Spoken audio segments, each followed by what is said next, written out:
It's time to bring on the voice of the Orange, Matt Park, for his first regular visit of the season. Matt, always great to chat with you. How are you today? I'm good, guys. How are you?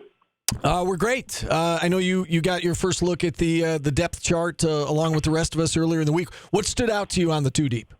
I don't pay much attention to it, to be honest with you. I mean, I don't scour it.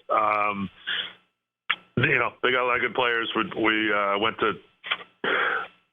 People go to practice during training camp. That's how they were basically lined up. I think they've got good players at every position. They've got more good backups than they've had in a long time. So the depth chart itself is just a guideline, but you're kind of looking at everybody and preparing for who might be in the game. Sure, especially for one like this that it might get lopsided towards the end, so you got to be prepared for everything. When you look at the excitement around the program right now, Matt, you've been doing this a long time. You've been at Syracuse and around this program for a very long time.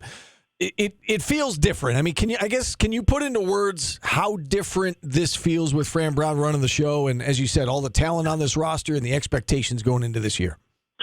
Yeah, I don't know if I've come up with a great way to summarize it yet, other than just to say they're going for it. It's whether that feels like it's aggressiveness or what have you. I mean, this regime is, and not that the previous one wasn't trying to win football games, this regime is about winning football games and about, leaving no stone unturned and just putting the pedal down a little bit, certainly more than it's been. I think the biggest thing from a roster turnover standpoint is that we all know NIL was stepped up. Now, we can talk another time about the sustainability of that and what have you, but they had been attractive to incoming transfers, which has allowed for a roster improvement because you also got to keep pretty much all the people you wanted to keep. So the roster is more robust than it's been in a long time. The head coach and the staff that he's assembled are getting after it, and I think that's built up an excitement level in people. The quarterback alone, everybody knows, makes a big difference. So I think that's kind of what you're sensing, the dome renovation, and there's a lot of things to be excited about, and I think it's all kind of coming to a head here leading up to this first game. If you've listened to our show at all recently, you've probably heard, this whole topic about what defines success in year one. There's been a lot of debate about it. What defines success for you in year one under Fran Brown? Yeah, I heard the conversation a little bit a couple of days ago based on something that Adam, I think, had said in the first place.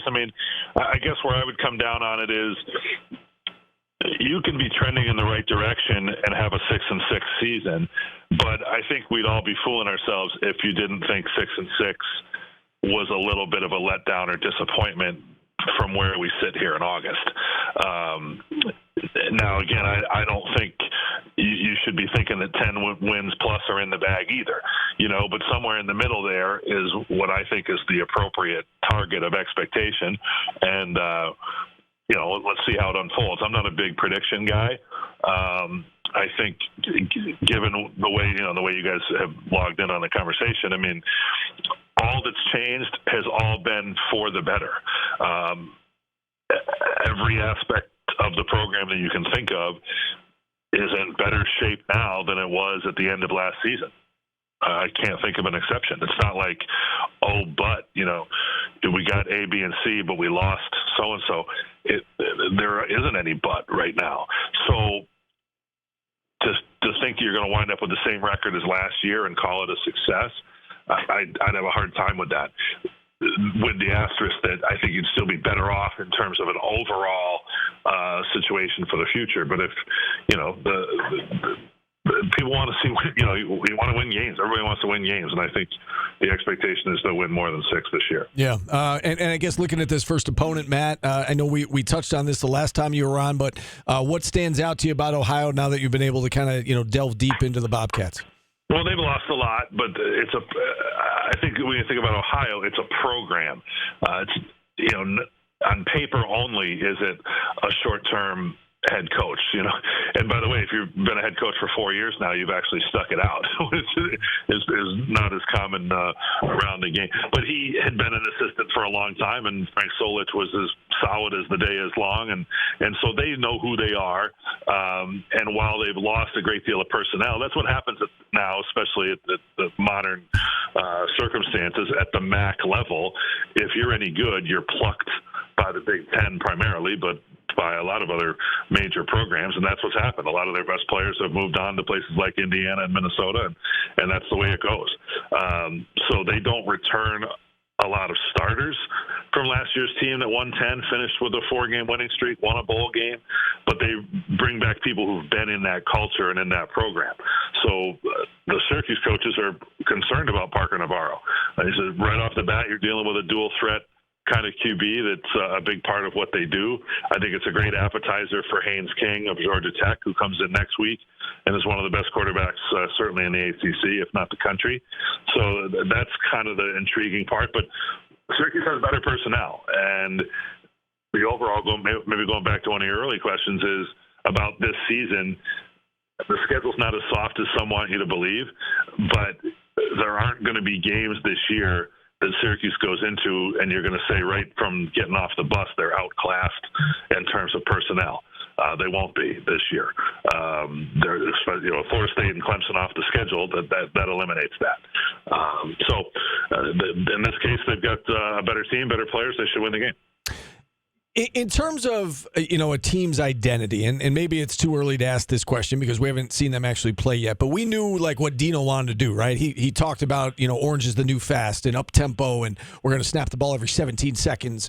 Doug Marrone, he was defensive-minded, old school, played conservatively at times. Do you have a sense or a feel for what the identity of Fran Brown teams are going to be on the field at Syracuse? I think it's going to feel like they play hard. We all know who the leaders of this team are. The guy that I think the team is going to be most emblematic of, and I think if they do this, they'll be very successful, is LaQuinn Allen. He runs like he's angry. He runs hard. Even just talking with Coach Brown this morning, he said, look, if every player had the work ethic of LaQuinn Allen, we'd have no problems here. So now one of your best players is one of your best examples, does the right things, says the right things, carries himself well. If everybody plays like that, I think you're looking at a team that plays hard and plays physically and that type of thing and sets the tone. And I think offensive and defensive players can emulate that.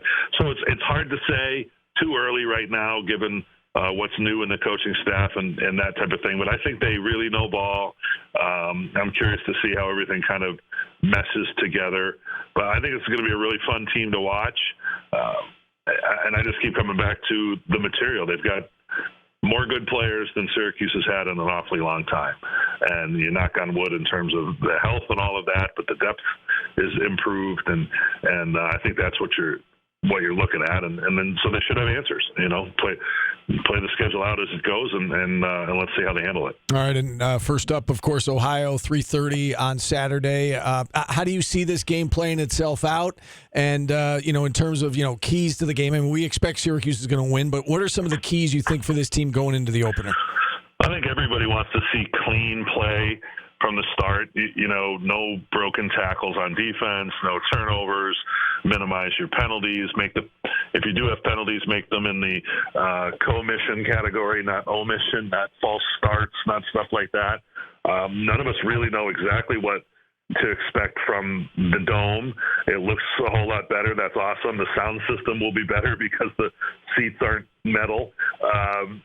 But what's it like for the opposing team? How loud will it get in there? Do they get rattled with a quarterback, starting a true road game for the first time? So those types of things, I think, again, over the long haul, the team with a better talent wins out. That's why, from this perspective, we all feel pretty confident about this game. But they still got to go do it. They've got to execute. I expect that Kyle McCord is going to come out and demonstrate pretty much right away, not that he's flawless by any stretch, but that he's going to come out and demonstrate he's a big-time quarterback that knows what he's doing and doesn't get rattled, and away we go. I mean, there might be some, just out-of-the-box kind of jitters of opening day, but I think when they settle down, they line up and play, and they like what they have. All right, 3:30 kick on Saturday, and tonight you've got the Fran Brown Show over at Heritage Hill. We're looking forward to it. Yeah, we'll be there. All right. Good, guys. Voice of the Orange, Matt Park, joining us here as he will throughout the college football season on Thursdays. And with that, we'll take a timeout, final timeout on the show. We'll wrap things up right after this on ESPN.